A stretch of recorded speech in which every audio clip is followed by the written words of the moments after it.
La vida después de la muerte.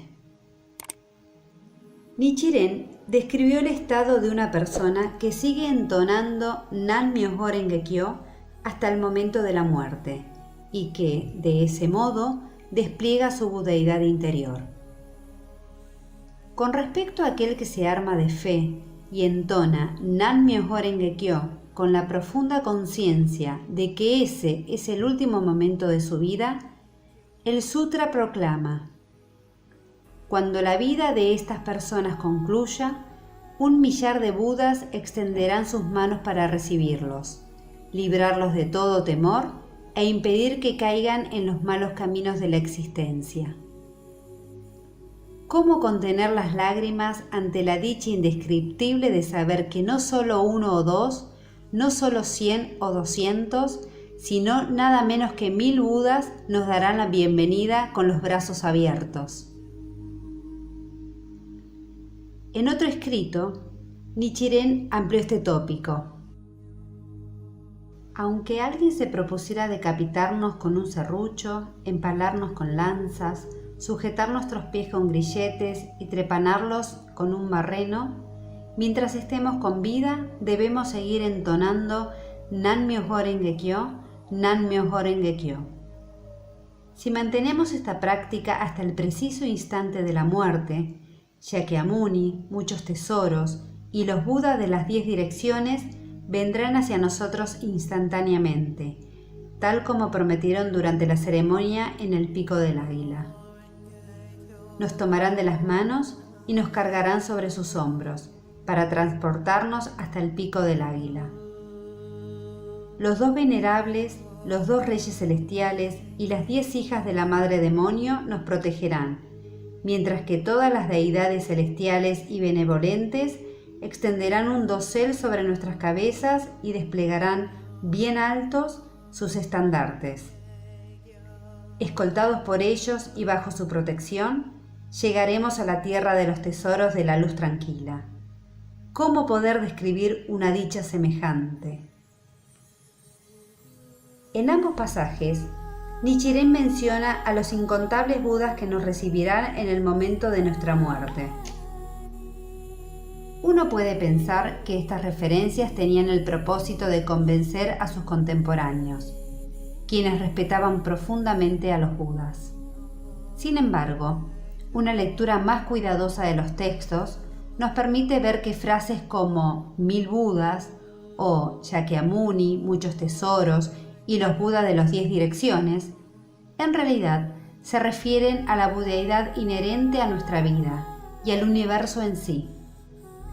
Nichiren estaba diciendo que las personas que creen en Nan-myoho Renge-kyo y lo practican, disfrutarán de paz y serenidad, incluso en la muerte, porque han armonizado con la naturaleza de Buda universal que impregna la vida y el gigantesco universo, en el nivel más profundo. En una carta a un creyente, desarrolló así esta enseñanza.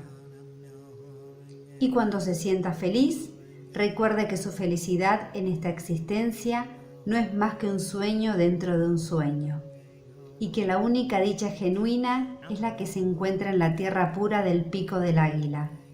Con ese pensamiento en mente, entone Nan-myoho Renge-kyo. Continúe su práctica sin retroceder hasta el último instante de su vida. Y cuando llegue ese momento, esté atento.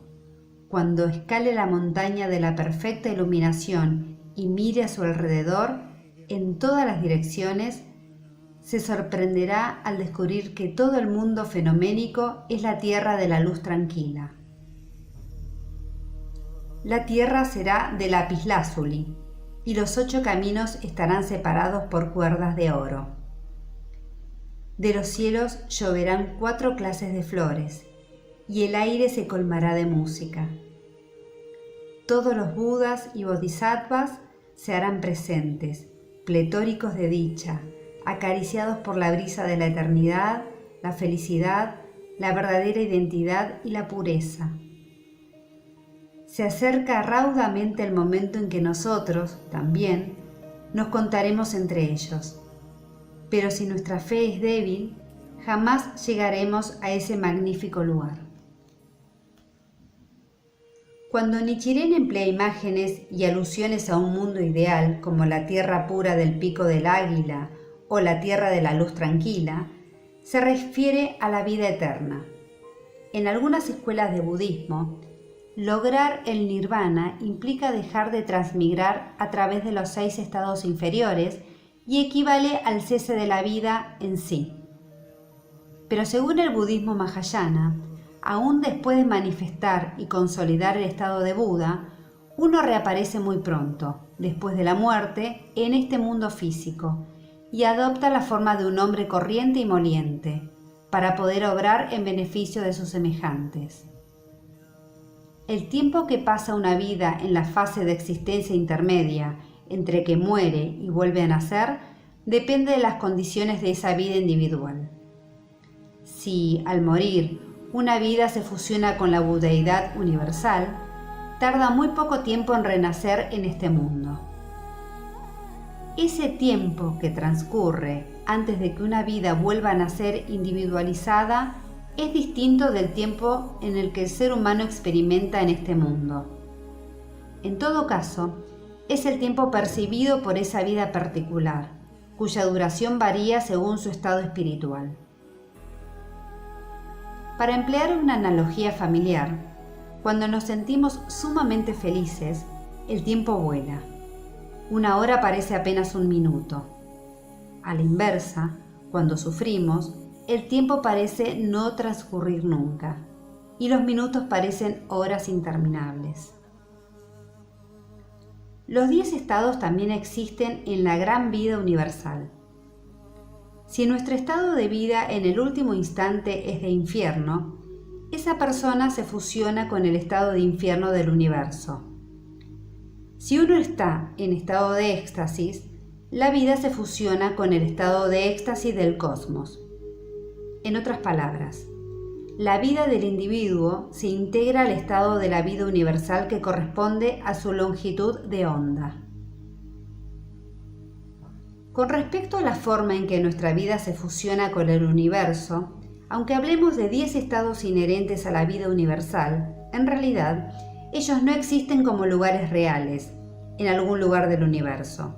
Por ejemplo, el estado de éxtasis no está físicamente al lado de Venus. Por el contrario, los 10 estados impregnan y atraviesan la totalidad de la vida universal. Tanto el estado de infierno como el de éxtasis o el de budeidad están presentes en todas y en cada una de las partes del universo entero. Cuando, al morir, la vida individual se fusiona con el estado correspondiente de la vida universal, esa vida pasa a constituir una entidad inseparable del universo total.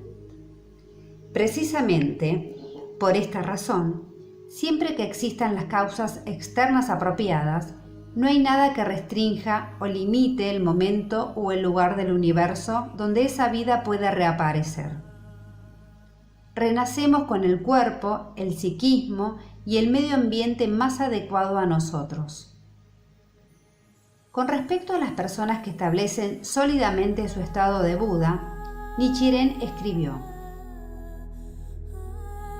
esa persona toma profunda conciencia de la verdad de la vida, la atesora profundamente y vive de acuerdo con la voluntad de todos los Budas a través de los tiempos.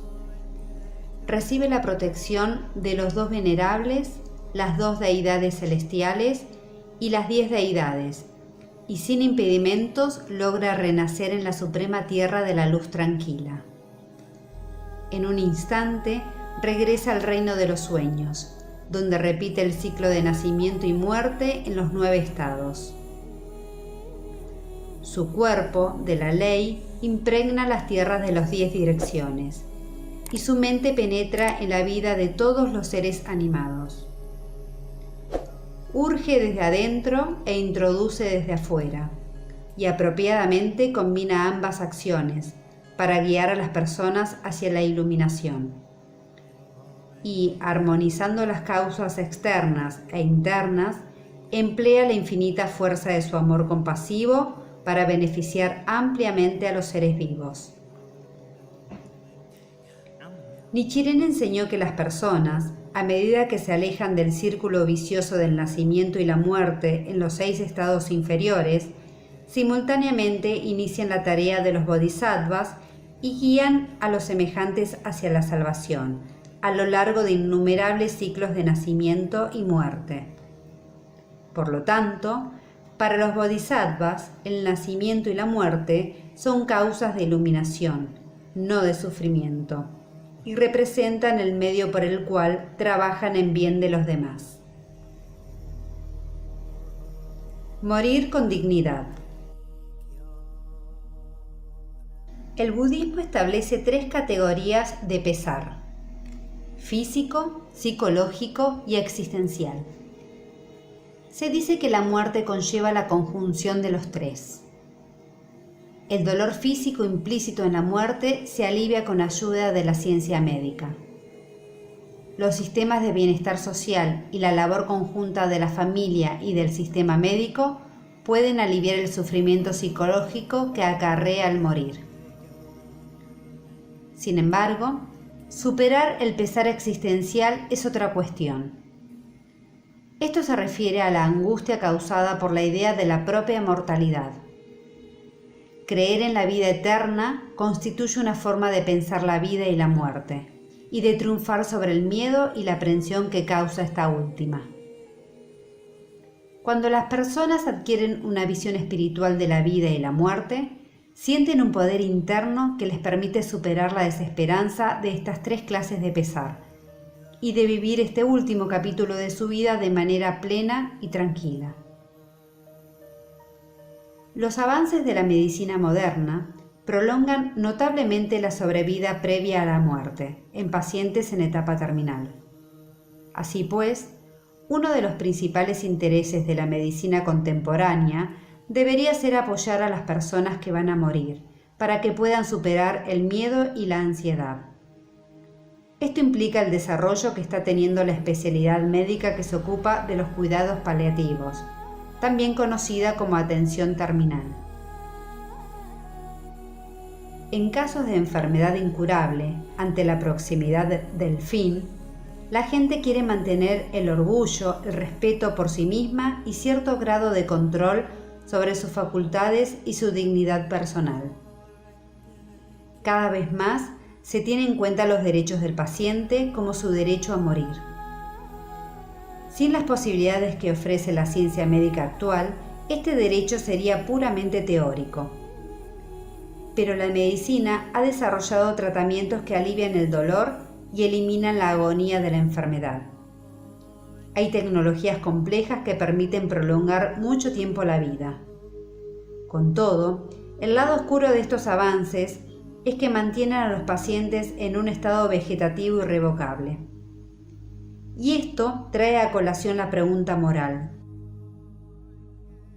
¿Posee realmente dignidad humana un paciente comatoso o casi comatoso, sin esperanzas de recuperación, conectado a un respirador artificial, a sondas de alimentación y a todo tipo de máquinas? Morir con dignidad es un aspecto integral que atañe la responsabilidad de cada ser humano. La vida humana es digna en sí y de por sí, y esto es una verdad que debe ser respetada por el paciente, por la familia y por la sociedad. De esto se desprende, entonces, que la relación médico-paciente debe basarse en el respeto mutuo. Hoy, sin embargo, cuesta muchísimo definir esa dignidad, en un marco de relaciones dominadas por tecnologías que avanzan a paso mucho más veloz que la ética médica. Es fundamental que revisemos atentamente todas las cuestiones referidas a la muerte digna de la persona que solo conservan la vida en virtud de medios artificiales. Mi maestro, Yosei Toda, murió con dignidad. Desde su lecho de muerte, alentó a sus semejantes y respondió a preguntas sobre el budismo. Hasta su último aliento, infundió coraje y esperanza a personas que sufrían. Toda su vida irradió salud en el sentido más estricto del término, aún después de haberse enfermado. La verdadera salud no se refiere a la ausencia de enfermedad. Antes bien, es un estado de vida caracterizado por una apertura hacia el corazón y la vida de los demás y del medio ambiente. Es una disposición constante a ejercer la capacidad creativa de servir a la sociedad. La muerte violenta o accidental. El 11 de septiembre de 2001, miles de personas perdieron la vida de una forma que conmocionó profundamente a millones de seres humanos. Recibí la noticia con profundo dolor y consternación y oré por las víctimas, recordando un fragmento del Sutra del Loto. Estos 3 mundos son mi dominio y todos los seres que habitan en él son mis hijos. Este lugar está asolado de numerosos dolores y pruebas. Soy la única persona que puede rescatar y proteger a los demás. Un pasajero que viajaba en uno de los aviones secuestrados era amigo mío, practicante del budismo de Nichiren.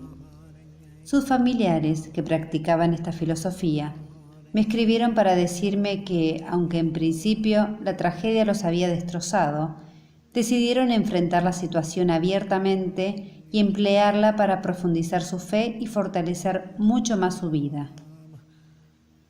Los creyentes en la ley mística no necesariamente viven más años que los demás o están libres de las calamidades humanas. La muerte es una certidumbre.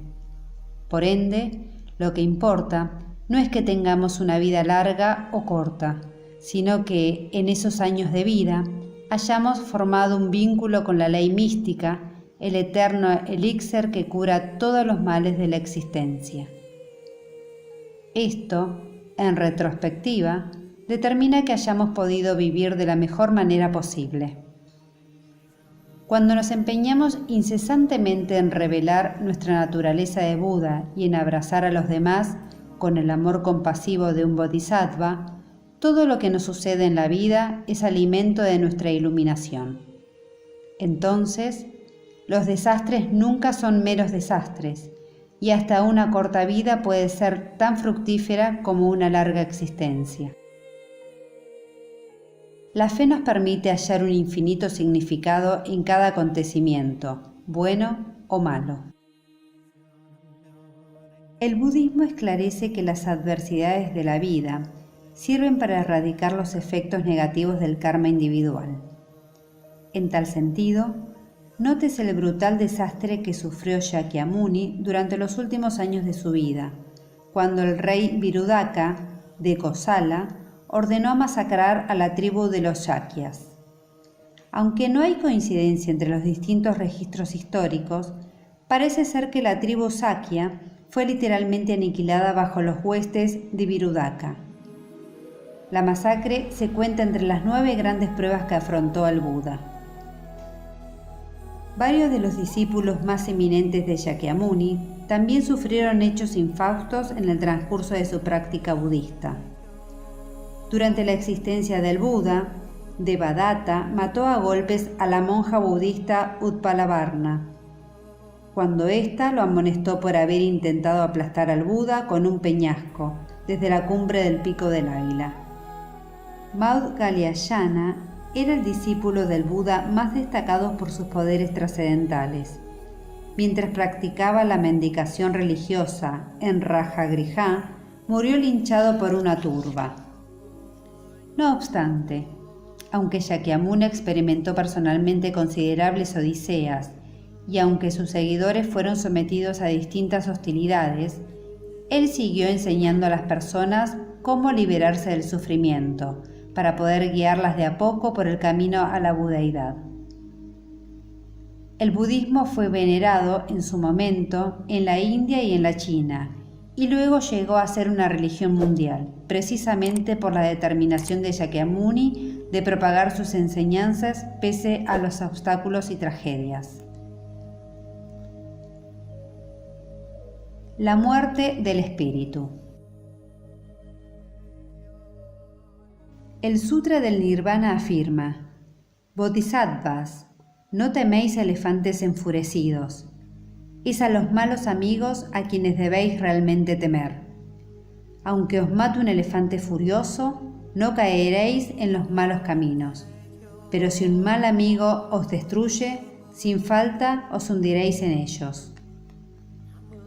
Este fragmento significa que, mientras vivamos en la sociedad humana, no podremos evitar sufrir. Sin embargo, aunque muriésemos a causa de un accidente inesperado, en este caso aplastados por un elefante fuera de sí, eso no nos haría caer en los malos caminos. Pero, en cambio, si confundidos por malas influencias, abandonáramos la lucha por mejorar nuestra vida y por ayudar a los semejantes, de acuerdo con el sutra, caeríamos en los 3 malos caminos: infierno, hambre y animalidad. Así pues, el budismo distingue entre la muerte del cuerpo y la muerte del espíritu, de la motivación interna que nos lleva a buscar el camino de la budeidad. Desde el punto de vista de la idea budista sobre la vida eterna, la muerte física no tiene incidencia directa en la verdadera felicidad.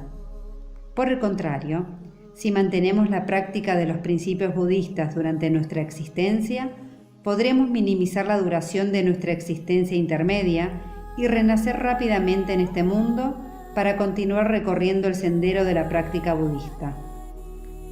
Así pues, desde la óptica del budismo, no es la muerte física el acontecimiento más temible para el hombre, sino la muerte de la aspiración a la ley en el corazón humano. La vida y la muerte son inmanentes a lo eterno. Shakyamuni consideraba su propia muerte como un medio orientado a un fin. Se valió de ella para cumplir su objetivo primordial, que era salvar a todos los seres. Explicó a sus seguidores que, si él permaneciera eternamente en el mundo, la gente acabaría dependiendo de él más que de sus propias facultades.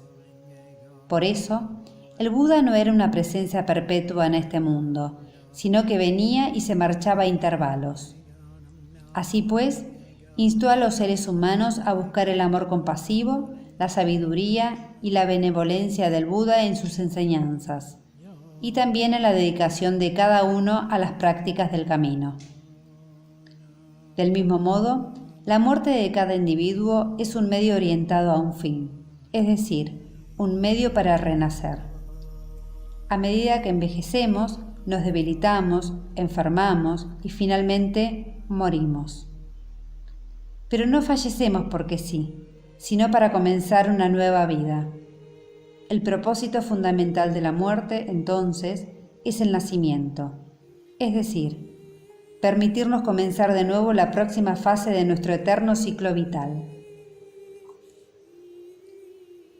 En la pared de la recámara donde se cree que falleció Leonardo da Vinci, el máximo exponente del Renacimiento, había una placa de bronce con una inscripción que describe poéticamente la muerte. Una vida plena es larga, un día bien vivido invita al sueño profundo, y una vida llena de logros desemboca en una muerte serena. La declaración de Leonardo tiene mucho en común con las enseñanzas budistas, que considera la muerte como un simple medio conducente ante el cual la vida continúa. Nuestro día comienza con un vibrante despertar, pletórico de fuerzas. Por la noche, buscamos dar a nuestro cuerpo extenuado su merecido reposo. Revitalizados por el sueño, volvemos a despertar a la mañana siguiente con energía renovada.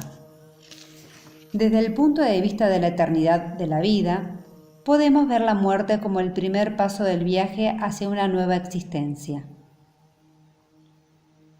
El capítulo 16 del Sutra del Loto nos dice: no existen la pleamar y bajamar del nacimiento y la muerte. Nichiren interpretó así esta frase: considerar la vida y la muerte con aversión y tratar de separarnos de ella constituye una ilusión o una iluminación parcial. Percibir claramente que la vida y la muerte son la esencia de la vida eterna constituye una comprensión o iluminación total. Nichiren y sus discípulos que entonan Nan-myoho Renge-kyo toman conciencia de la marea ascendente y descendente del nacimiento y la muerte, sabiendo que son funciones innatas de una vida que es eterna. El fragmento desarrolla una de las doctrinas budistas más profundas, la noción de que el nacimiento y la muerte son inherentes a la vida eterna. Esto significa que nuestra vida no cobró existencia por voluntad de alguna divinidad trascendental ni por los actos de nuestros padres, sino que siempre ha existido en el universo. Vida eterna significa que nuestra vida ha existido y seguirá existiendo en el universo, sin comienzo ni fin, y que su existencia no es intermitente, sino continua. No hay vida eterna fuera del nacimiento y la muerte. Si percibimos correctamente el nacimiento y la muerte como funciones intrínsecas de la vida eterna, como enseña Nichiren, nos apartamos de la ilusión en dirección al esclarecimiento. Dicho de otro modo, abandonamos la idea superficial de que llegamos a ser Budas después de liberarnos del ciclo de nacimiento y muerte y adoptamos la comprensión más profunda de que la budeidad es inherente a nosotros, siempre dentro del ciclo de nacimiento y muerte y no fuera de él.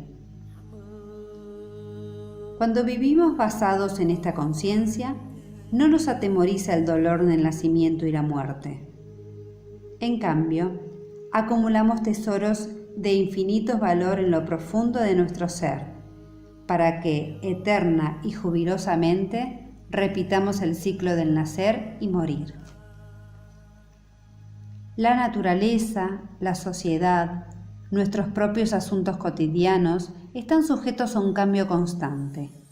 Jamás permanecen en el mismo estado y continuamente repiten el ciclo de nacimiento y muerte. Cuando percibimos que la vida del individuo coexiste con la del universo y que el nacimiento y la muerte son aspectos alternos de una vida que es eterna, podemos comprender que nuestra propia vida, la de nuestros semejantes y la del mundo constituyen una totalidad. Descubrimos en nuestro interior un yo que no se altera frente a la realidad cambiante de la vida humana y social, y este descubrimiento nos permite superar nuestro miedo a la muerte. Para el ser humano no hay nada tan hermoso como lograr este estado de vida. Las consecuencias en nuestra existencia actual.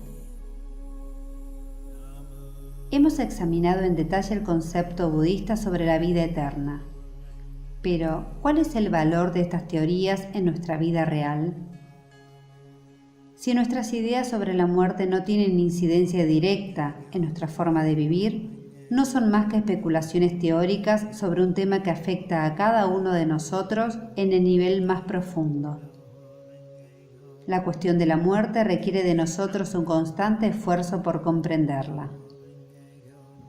Entre aquellos que creen que la vida tiene lugar una sola y única vez, encontramos hedonistas y pesimistas por igual. En líneas generales, el hedonista cree que como la muerte es el final de todo, debemos procurarnos la mayor cuota de placer posible antes de que se acabe la vida. El pesimista sostiene que hasta los placeres de la vida son demasiado efímeros para brindar satisfacción. Por lo tanto, la muerte es preferible a la vida. Otros rechazan la idea de la vida después de la muerte, pero tratan de vivir de la manera más valiosa y noble posible. Algunos se dedican a algún servicio o tarea que estimen beneficiosa para el bien de la humanidad. Otros tratan de lograr cierta clase de inmortalidad creando obras que perduren más allá de su muerte. Aunque hay personas que, de hecho, logran metas espirituales determinadas sin postular la fe en la eternidad, en general a la mayoría le cuesta hacerlo. La gente busca apartar de su mente el miedo a la muerte o bien recurre a cualquier medio con tal de posponerla. Las filosofías que prometen a la gente una vida plena y significativa en el presente, aunque no crean en que la vida continúa, tienen un componente valioso, pero por lo general no hacen mucho para aquellos que padecen el miedo a la muerte. Según cierta creencia común, la inmortalidad consiste en renacer en algún reino celestial, pero parece dudoso que esta clase de credos realmente enriquezca la vida del ser humano en la tierra. Antes bien, es más probable que suceda lo contrario, ya que la esperanza en un futuro paraíso suele inspirar resignación ante las dificultades de la vida. Al budismo le parece especialmente cuestionable la idea de que todos los seres humanos pasen por un eterno ciclo fijo de transmigración. En otras palabras, que un hombre siempre renazca como un ser humano, que un perro siempre vuelva a nacer como perro y que nunca puedan cambiar este destino fundamental, sean cuales fueran sus actos. La teoría budista de causa y efecto refuta esta forma de pensar. Es errado describir la transmigración como un circuito cerrado en un solo lugar. Debemos pensar en ella como un ciclo abierto y tridimensional, una espiral que puede dirigirse hacia arriba y hacia abajo. A medida que la vida pasa por la reiteración eterna de nacimiento y muerte, se expande en forma libre y dinámica, siempre cargada con el potencial ilimitado de la autosuperación.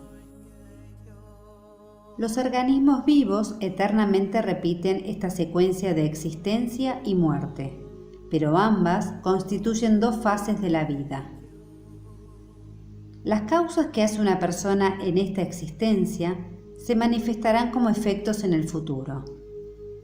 Cuando uno aplica a su vida esta sencilla ley, puede abordar sus actividades diarias con una actitud constructiva e imbuida de esperanza, y reconocer el verdadero valor de la vida en este mundo.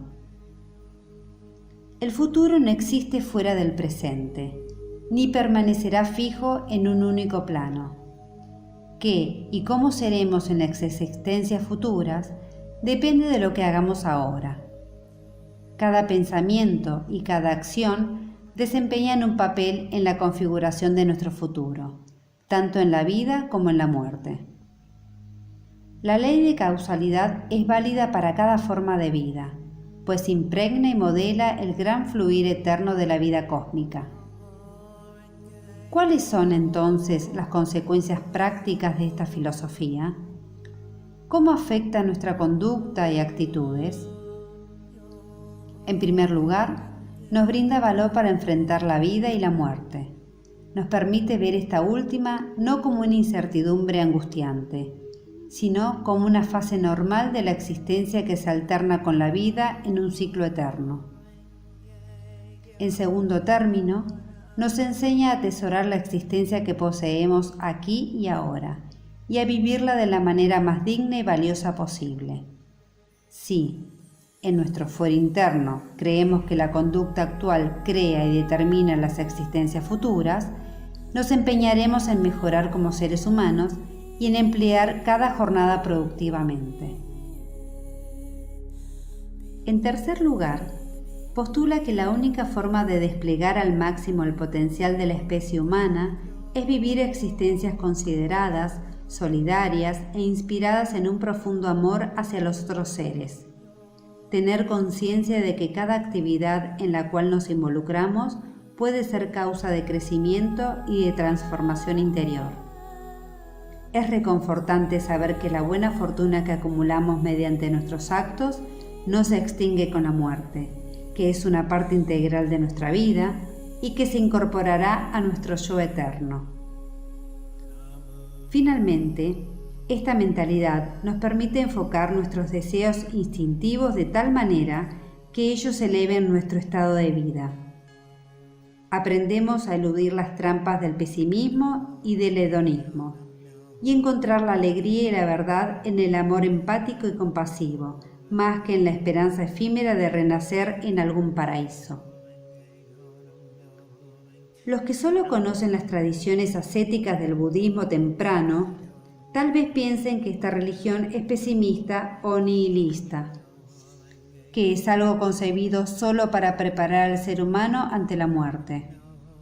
Pero, en realidad, El budismo Mahayana enseña a todos los seres humanos a disfrutar la vida en total plenitud. Lejos de ser negativo, el budismo afirma y exalta la vida, porque la filosofía budista sobre la vida eterna no es un medio pergeñado para convencer al hombre de que acepte su mortalidad, sino una visión realista e infalible de la vida establecida mediante un sinfín de luchas contra los sufrimientos del nacimiento, la vejez, la enfermedad y la muerte. Nos enseña a enfrentar las duras aristas de la vida con convicción y esperanza. Nos exhorta a volcar todos nuestros pensamientos y acciones en beneficio de los demás, porque el amor compasivo y solidario es la fuente última de la vida cósmica. Los que abrazan esta filosofía pueden convertir la adversidad en una fuente de poder que colme de alegría su existencia. De aquí en adelante.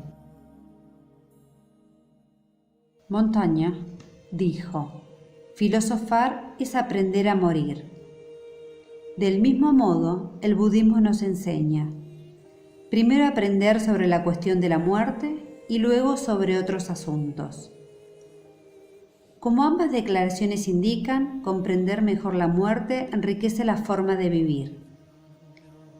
La forma en que percibimos el sentido de la muerte y el significado de la vida depende completamente de que podamos establecer una visión correcta sobre la vida y la muerte. Goethe dice: los que no tienen esperanza en su otra vida ya han muerto en esta existencia. Estudiemos el budismo para vivir con actitud vibrante y esperanza eterna. ¿Transcurrirá con dignidad y honor nuestra muerte, esa muerte que nos llegará a todos en forma inevitable? ¿O nos iremos de este mundo lastimosamente derrotados? Esto depende completamente de la forma en que vivamos hoy. En tal sentido, el momento de la muerte existe verdaderamente en el instante presente. Esto nos conduce al capítulo siguiente, que examina el potencial infinito de cada instante de la vida.